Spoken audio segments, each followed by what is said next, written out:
I am in shock. I am in shock. The Indiana Fever just beat the Aces. The first win for the Indiana Fever against the Las Vegas Aces since I was 22 years old. Aces MVP to refs, Fever's MVP and Alyssa Smith. You're not wrong. You're not wrong. The Las Vegas Aces, the team that was supposed to be the dynasty that never ends, just got embarrassed in front of the entire basketball world. A 27-point blowout? Check. Io Wilson getting special treatment from the refs, and it's still not being enough? Check. Chelsea Gray providing absolutely nothing, while everyone claims she's better than Caitlin Clark? Big check. While Io Wilson was out here grabbing players from over their heads and getting away with it, there was a team in Indianapolis that was about to show her exactly what real basketball looks like. And Aja Wilson, my God, you see how many free throws that lady have? Oh my God, on the stat sheet she had basically 30 points, but all the free throws this woman got, man, they tried their best to keep the Aces in the game, man, but it didn't matter. It didn't matter, man. They destroyed the Aces. About freaking time the Fever finally beats the Aces, man. And without Caitlin Clark. You know, the 81-54 beatdown the Indiana Fever put on the Las Vegas Aces wasn't just a loss. It was a statement. And that statement was crystal clear. No amount of favorable calls, no amount of Io Wilson heroics, and no amount of legacy bias is going to save you when a team comes to play real basketball. But this was a big win for the Fever because the Aces were the only team that they had not won at least one game to last season, meaning the Aces swept the Fever last season. They actually haven't won a game against the Aces in 16 games. And they did it without Caitlin Clark. This team is crazy. They are beating the number one team in the league first. And then they go and beat the Aces, who they haven't won to in 16 games. And they did it without Caitlin Clark, which is just a testament to how this team is finally developing a rhythm. Let's talk about what happened in that third quarter, because this is where it gets spicy. Lexi Hull, a player who's been putting in work all season long, boxes out Io Wilson perfectly. Clean positioning, perfect fundamentals. She secures the rebound exactly like you're taught in Basketball 101. But here comes Io Wilson from behind, grabbing Hull from over her head in what should have been a textbook over-the-back foul. The line a decent amount of times. Aja Wilson, she got a favorable whistle in the second half, but it is what it is. Superstars get the whistle, unless your name is, 29 points for Aja Wilson, 3 boards, 3 personal fouls, 3 turnovers, 9 for 18 from the field goal, from the field, 11 for 13 from the free throw line. Look at the rest of her team. 2 points, 2 points, 2 points, 6 points, 0 points, 4 points, 2 points, 3 points. Dana Evans, 1 for 10, Dana Evans. Oh my goodness. Any basketball fan who's watched the game for more than 5 minutes knows what that call should have been. Over the back, Indiana ball. End of story. But what did the refs do? They called it a jump ball, like Wilson and Hull were somehow in equal position when one player was clearly fouled from behind while securing a clean rebound. I don't know about frustrations boiling over as more to just like making a point. Well, Caitlin says she got me though, so. One more though. She just got a bonus. And by bonus, she was meaning the Commissioner's Cup bonus, which was $49 or $43,000 per player, because the prize pool was $500,000. And apparently, Steph White just was pissed about the officiating. I don't know if it was Aja Wilson's whistle or what, but even the broadcasters were stunned. You could hear the confusion in their voices as they tried to process what they'd just witnessed. The contact was too obvious for it to be a 50-50 call. And yet, somehow, the Zebras found a way to turn an obvious foul into a neutral situation, one that benefited the player who committed the violation. The third. Like I said, the referees were starting to get on the side of the Aces. They were trying to wheel the Aces back in. And Lexi stepped in and sort of killed it. Kelsey Mitchell never took her foot off the gas tonight, by the way. This is the best thing I've seen from Stephanie White all season long. Right here, she was aggravated by the refs already, and in the fourth quarter, 5:35 left, Stephanie White lost her shit on the sideline. She lost her shit. And let me just play this right here. Roll it. Lost that lead late. And she's gonna. You see her just losing it up here, losing it. And she got teed up right there. And Caitlin Clark loved it. If you're enjoying this, please subscribe. But here's where the story gets beautiful. The Indiana Fever didn't let bad officiating stop them. They took that questionable call, absorbed it, and then proceeded to demolish the Aces in a way that made every questionable whistle completely irrelevant. Let's break down this masterpiece of destruction quarter by quarter, because what the Fever did to the Aces was nothing short of basketball poetry. In the first quarter, Indiana came out swinging. They scored the game's first 6 points and never looked back. By the time the dust settled, they were up 21-14, and it was already clear this wasn't going to be the Aces' night.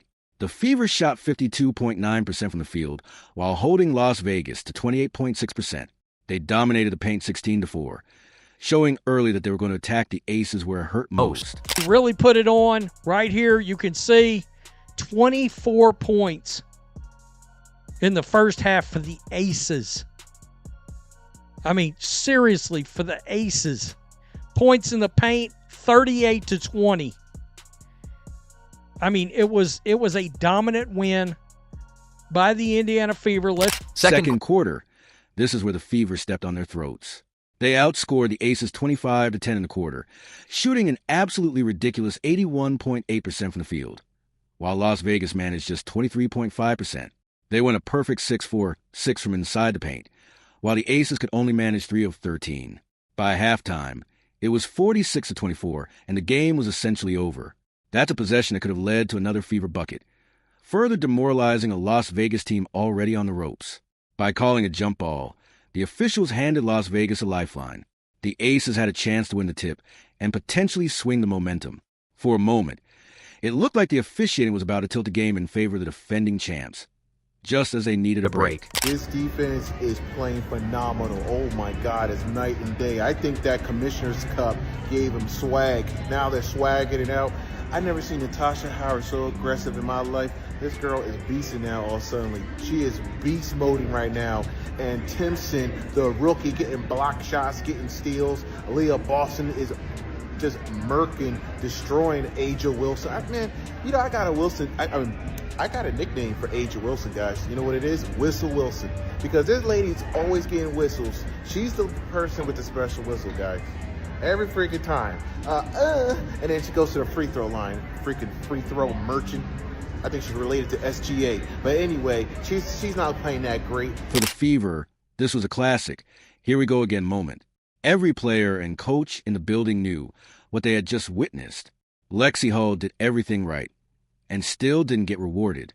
That's the kind of missed call that can rattle a young team, especially against a marquee opponent like the Aces. For the Aces, it was a chance to breathe. Down big, struggling to find offense, and suddenly the refs give you a 50-50 ball you didn't deserve. The lead ballooned back to 68-47 heading into the final quarter. Fourth quarter, pure domination. The Aces managed just 7 points in the entire quarter. 7 points. That's not basketball. That's a complete and total collapse. The final score of 81-54 doesn't even tell the full story of how thoroughly the Fever dismantled what was supposed to be a championship caliber team. The Aces tried to put a little run together to start the third quarter, and Sophie Cunningham and Lexi Hull shut that shit down. They shut it down by hitting some big shots. All right.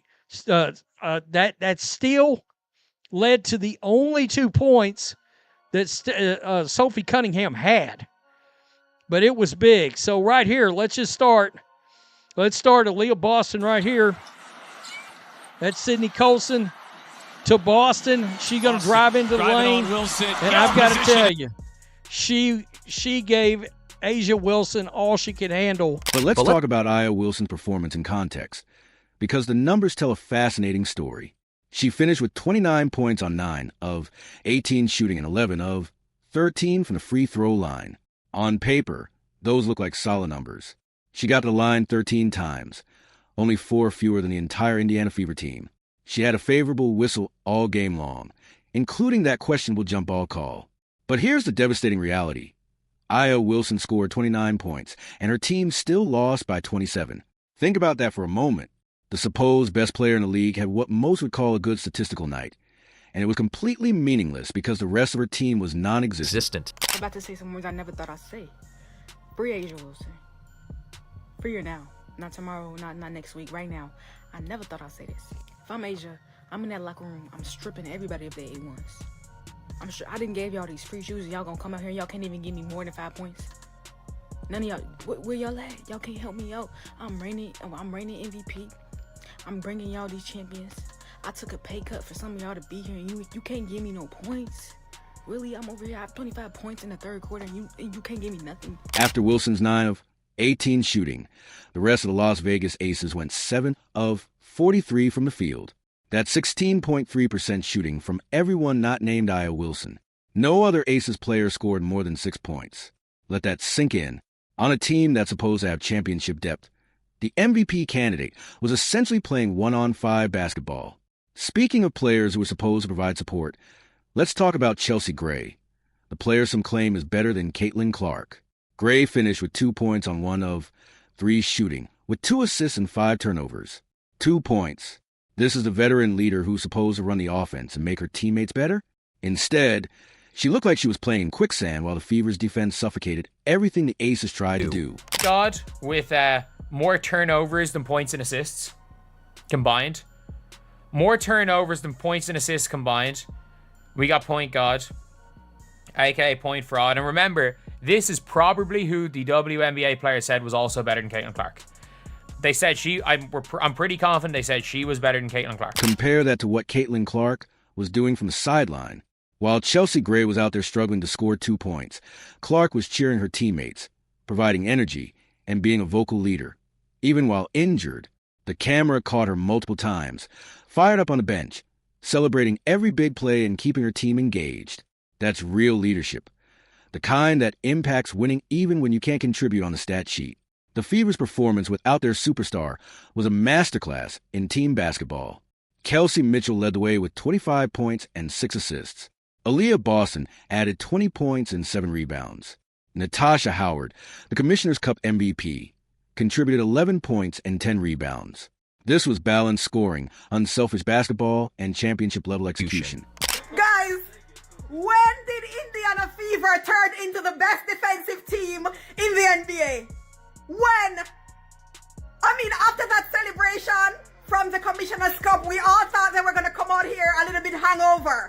I mean, their defensive prowess has gone up 100%. In the first half, we have Aces down 22 points. We have only beaten Las Vegas Aces 1 time in 9 years. For those who do not know that statistic, we've only beaten them once in 9 years. Their defense is impenetrable. We have 28 points in the paint for the second quarter. We are shooting 90% from the field in the second quarter. This is insane. But the real story was the defense. The Fever held the Aces to 26% shooting, their lowest offensive output of the season. They forced 17 turnovers. They controlled the paint with a 28-10 advantage in the first half alone. They played suffocating team defense that made every possession a struggle for Las Vegas. This wasn't just one player carrying a team. This was 5 players working in perfect harmony, covering for each other, making the extra pass, and play with the kind of chemistry that the Aces have been desperately searching for all season. The eye test backed up the numbers completely. While Wilson was putting up her 29 points in what essentially amounted to empty galleries, the Fever were systematically breaking down everything the Aces tried to do. They were switching seamlessly on defense, moving the ball with precision on offense, and executing their game plan with the kind of discipline that championship teams display. Team win, folks. Team win. And you notice the team win, like I said, 24 assists on 31 shots. 24 assists on 31 shots. The Indiana Fever hold the Las Vegas Aces to 26% from the field. 26%. This was a Fever defense smothering. The Aces weren't just missing shots. The Fever defense was all over the place. Defensively, we were all over the place. Neither team could hit a 3, except for Kelsey Mitchell. Money Mitch can hit the three. And through it all, Caitlin Clark was having the time of her life on the sidelines. You could see her genuine excitement for her teammates, her infectious energy spreading through the bench, and her leadership presence even while unable to play. Compare that to the dejected body language of the Aces, who looked like a team that couldn't figure out how they'd gotten into such a deep hole. This game exposed something that's been building all season. The Las Vegas Aces are not the same team they used to be. They've lost their identity, their chemistry, and their ability to play winning basketball when things get tough. And when the Fever finally broke through, they didn't just win. They dominated from start to finish in a way that left no doubt about which team was better prepared, better coached, and better equipped to handle adversity. Aya Wilson can get all the favorable calls she wants. She can grab players from over their heads and get jump balls instead of fouls. She can get to the free throw line more than entire opposing teams.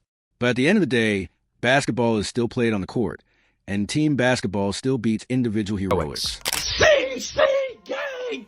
Fever gang! Down goes the punk-ass Las Vegas Aces, everybody!